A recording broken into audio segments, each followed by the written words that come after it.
Salve, salve nação alvinegra, começando mais um vídeo aqui no canal John do Timão.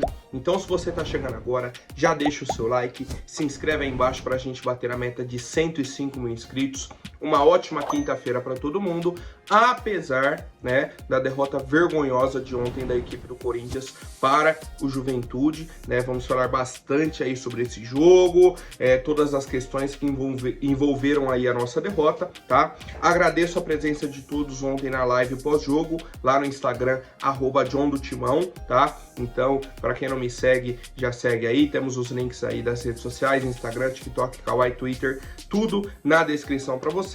E vamos para cima, editor, pode rodar a vinheta. Ó, salve o Corinthians!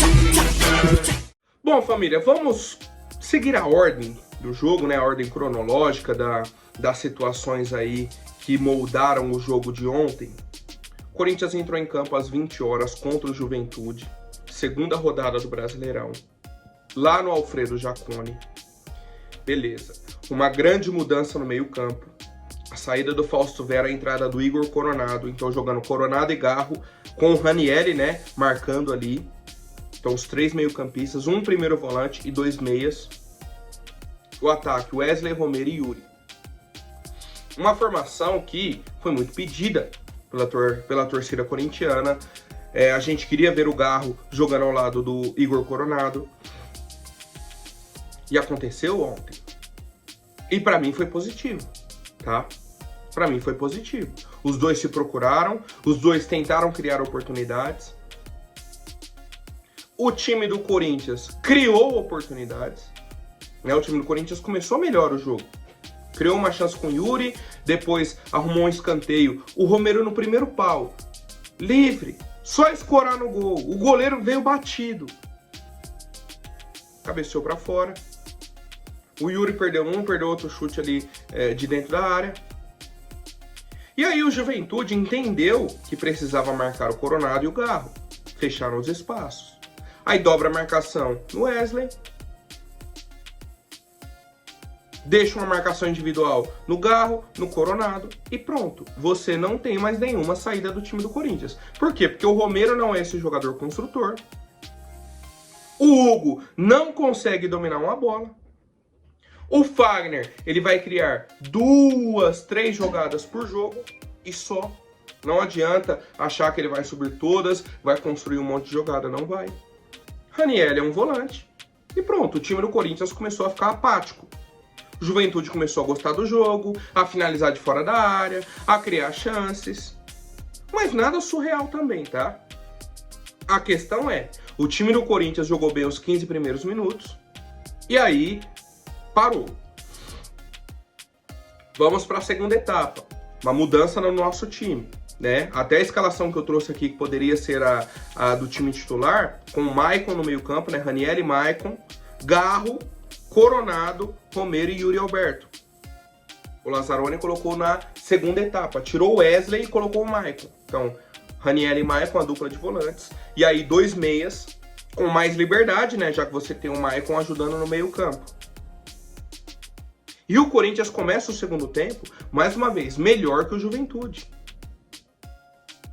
Melhor que o Juventude. E cria uma grande chance, talvez a principal do jogo, né? Junto com a do Romero. A principal chance aí com o Yuri Alberto. Uma bola no meio campo, cai no Garro, pum. Acha o Yuri Alberto. O Yuri Alberto sai cara a cara. Carrega, com espaço, com tempo. Tudo tranquilo. Tudo que o centroavante quer. No pé bom. E o que ele faz? Finaliza rasteiro em cima do goleiro. Não olhou para tentar cavar, não tentou driblar, nada. Ele finalizou em cima do goleiro. Simples. Nada além disso. O goleiro saiu nele, ele finalizou em cima do goleiro, rasteiro.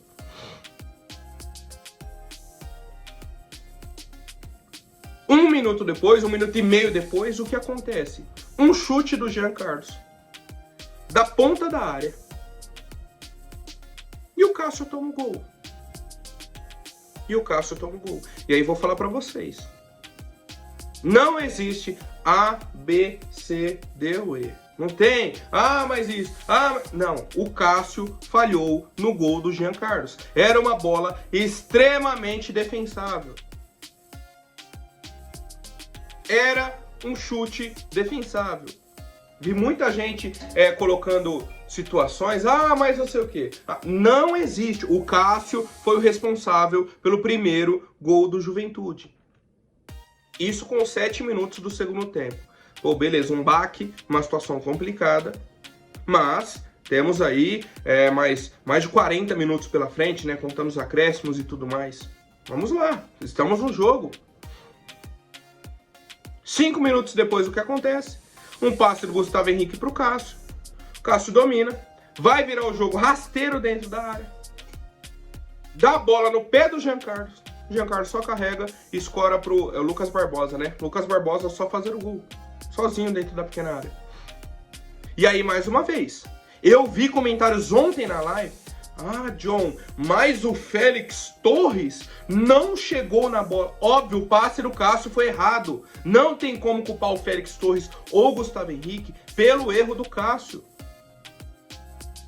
O culpado do segundo gol do Juventude foi o goleiro Cássio Ramos. Não adianta a gente ficar tentando procurar outros culpados. O gol é o que é, o lance é o que é. O Corinthians ontem perdeu por quê? Porque o Yuri Alberto perdeu o gol, porque o Romero perdeu o gol e porque o Cássio entregou 2 gols. Simples, a conta é muito simples. O Corinthians teve a oportunidade, não fez. O Juventude teve meia oportunidade, o Cássio falou, pode fazer. Não tem outra leitura, não tem outra situação. E aí, o que me incomoda? O Corinthians toma um 2-0 com 13 minutos do segundo tempo e simplesmente abdica de tentar lutar. O Corinthians tomou o segundo gol e falou, agora não dá mais. Pronto. Com 13 minutos do segundo tempo, o Corinthians já tinha assinado, perdemos o jogo e acabou. Aí vamos para as mudanças. Aí me entra Pedro Raul e Gustavo Mosquito. Sai o Yuri e sai o Romero. Né? Tivemos outra mudança que foi a entrada do Fausto Vera no lugar do Ranieri. E depois o Maicon sentiu um desconforto no joelho, né? Inclusive vai ser avaliado aí pelos médicos hoje à tarde, para saber se tem alguma lesão mais grave, algo nesse sentido. Entrou o Paulinho. Ou seja, no fim das contas, o Corinthians, mais uma vez, entrou com o esquema tático e morreu com o mesmo esquema tático. Ganhando não, né? Porque nas 2 primeiras rodadas do Corinthians, em nenhum momento estivemos ganhando. Mas empatando ou perdendo, eles mantêm o esquema tático. Aí eu falei eles, por quê? Porque o técnico é o Antônio Oliveira, mas ontem estava suspenso. Quem estava no banco era o Bruno Lazzaroni. Ou seja, a estrutura é a mesma. A estrutura é a mesma. John, mas tirou o Wesley e colocou o Maicon. Sim, mas aí colocou o Coronado na esquerda, que era do Wesley, colocou o Maicon na do Coronado, né, no esquema que a gente já vinha jogando, e mantém o esquema. Mesmo jogando, entrando ontem com Ranieri, Coronado e Garro, o esquema foi o mesmo, foram 3 meio-campistas. O Garro e o Coronado tiveram que voltar para marcar bastante.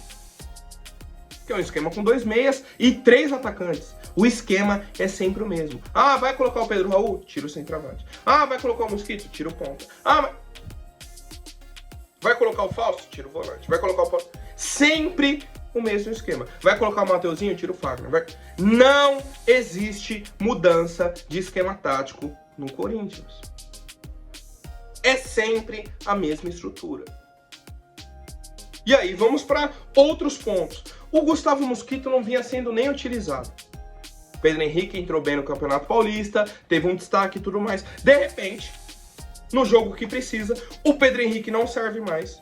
E aí quem entra é o Gustavo Mosquito. Cara, não faz sentido pra mim. Não tem uma lógica. Não tem uma lógica. O critério que vem sendo utilizado. E aí você vai depender de Mosquito e Pedro Raul como dupla de ataque para virar um jogo que você tá tomando 2-0, não tem como. Volta, entra naquele ciclo que a gente já falou diversas vezes. O time do Corinthians é um time apático, sem sangue.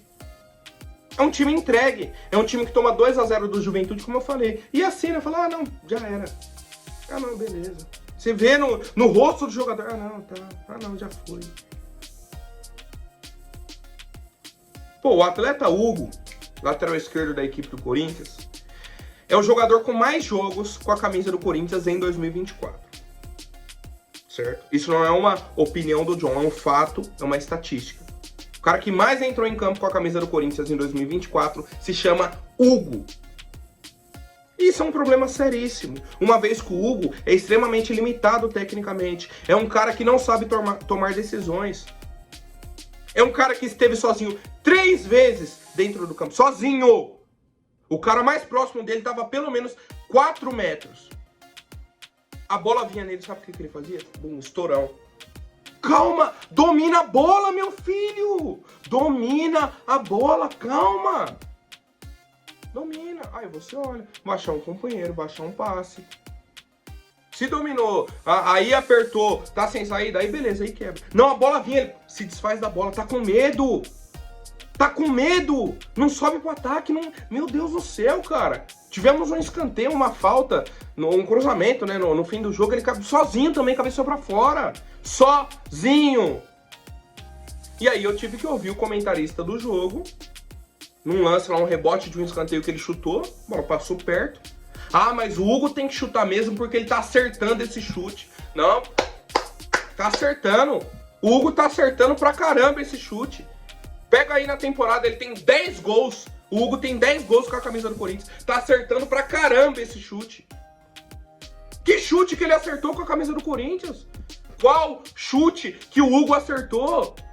Que mundo é esse que vocês estão vivendo? Não, o Hugo tá acertando bastante esse chute. Qual chute que ele acertou com a camisa do Corinthians? O que ele acertou? Mais um jogo de um cara que não faz nada. Com medo, errando o básico. Com medo. Você vê que o cara tá com... O Paulinho roubou uma bola lá do lado direito. Veio, tocou no Fagner, voltou.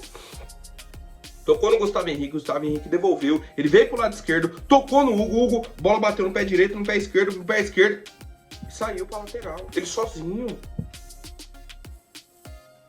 Não tinha ninguém perto dele. O Paulinho deu a bola e falou, meu filho, só devolve. Vou dar a bola, vem jogar, ganha confiança. E nem isso ele consegue.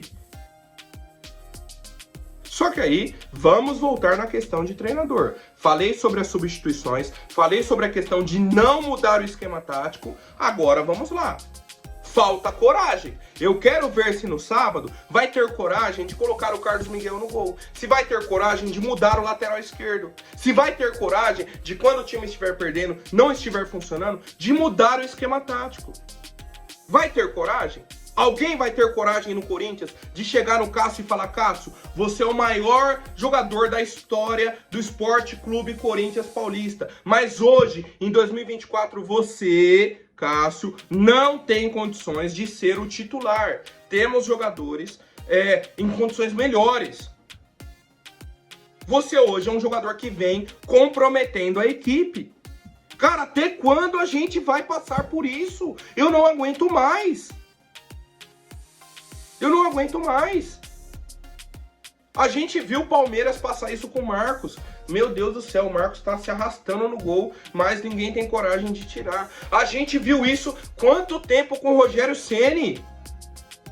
Que a gente dava risada do Rogério Ceni. 2012, 2013. A gente dava risada, falava, meu Deus do céu, já sabe que o Rogério não tá bem. Mas era um ídolo da história de São Paulo, é difícil tirar.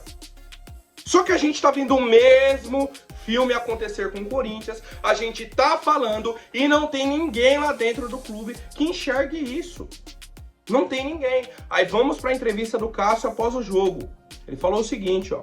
O primeiro tempo foi equilibrado, no segundo tivemos a oportunidade e acabamos não fazendo. No segundo gol, eu acabei errando. Dei um passe muito ruim pro Félix. Eles roubaram a bola e fizeram um gol. Tivemos erros capitais que originaram a nossa derrota.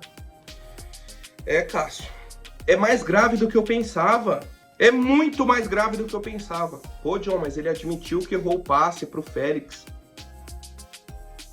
O que você quer mais? Sabe o que eu quero mais? Que ele admita que ele errou no primeiro gol. Esse é o ponto. Pro Cássio, ele não errou no primeiro gol. Pro Cássio, ele tá muito bem. Ele errou o passe. Veio o passe, acabei errando lá e a gente tomou o gol. Não, você errou nos 2 gols. Ele vem na coletiva, dá a cara a tapa, mas fala que errou em 1 gol. Não, você errou nos 2. Esse é o ponto. É isso que o torcedor se irrita. Eles não enxergam o jogo que a gente tá vendo. Não enxergam. Para eles tá tudo bem o Jean Carlos chutar do meio da rua, do bico da área e fazer o gol num lance extremamente defensável, num lance tranquilo, um chute que qualquer outro goleiro da Série A pegaria. E a gente toma o gol do Juventude, perde pro Juventude por 2-0. Aí tivemos a análise do Bruno Lazzaroni, né? Falou aí sobre os gols perdidos também. A mesma coisa que a gente já comentou. Romero e Yuri perderam as oportunidades. O Cássio entregou os 2 gols e a gente perde 3 pontos dentro do campeonato. É simples. A conta é muito simples, tá? O Bruno falou o seguinte, ó. Essa eficiência é importante para ganharmos qualquer jogo. Hoje, infelizmente, fomos infelizes nesse tipo de situação e eles foram mais felizes nas oportunidades que tiveram.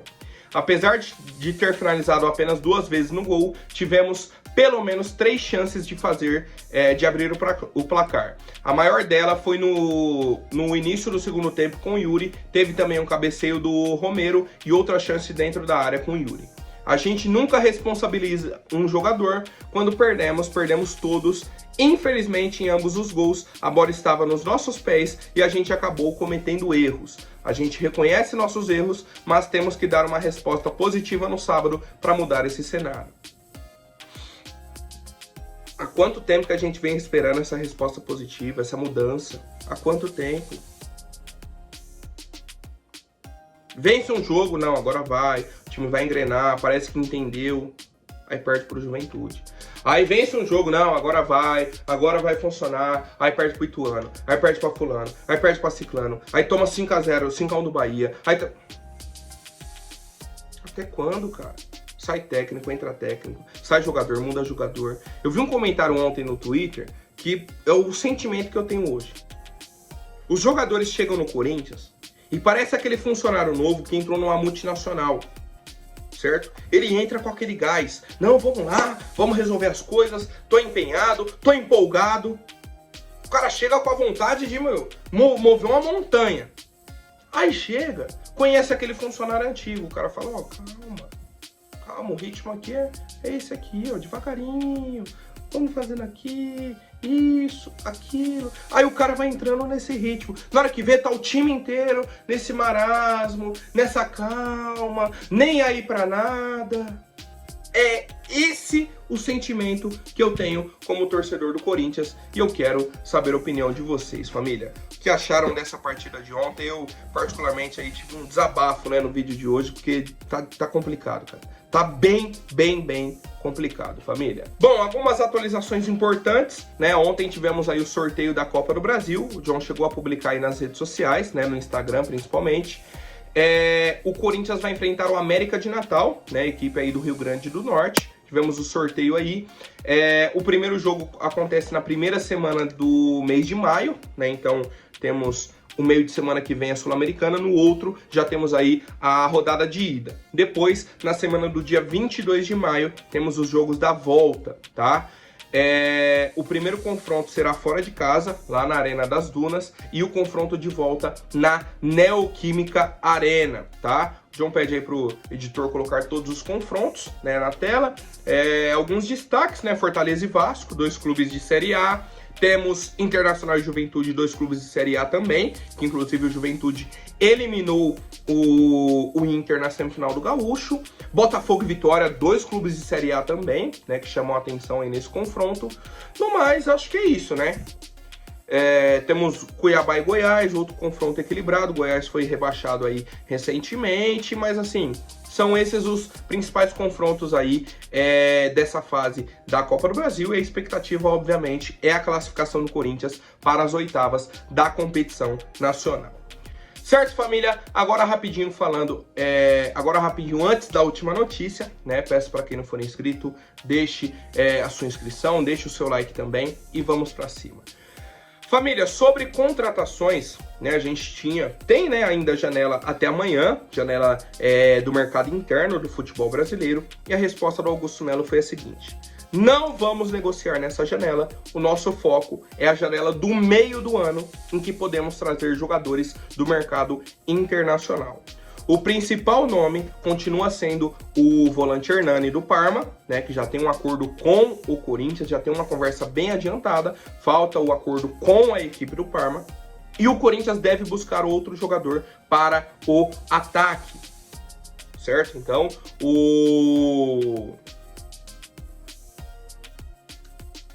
sumiu a palavra. Então a estratégia do Augusto Melo é a seguinte: conseguir dinheiro de agora até o meio do ano, né, até o mês de julho, então primeira semana de julho, com direitos de TV, com patrocínios e tudo mais, para poder contratar nessa janela do meio do ano. De agora até o dia 1º de julho de 2024, vamos seguir com esse elenco. É Pedro Raul, é Yuri, é Pedro Henrique, é Mosquito, é o que tem, certo? É o que temos até o meio do ano. Lá, né, poderemos ter aí de 2 a 3 contratações, dependendo do mercado, dependendo das oportunidades, tá? E mais uma vez, como eu disse, o Hernani é o jogador mais adiantado, né, nessa situação. E eu quero saber a opinião de vocês em qual setor o Corinthians está mais necessitado de contratações e se vocês acham que a nossa diretoria acertou em não contratar nessa janela do mercado interno. Certo, família? Por hoje é isso. Amanhã eu volto com mais novidades sobre o nosso Coringão. Até mais, um forte abraço e vai Corinthians!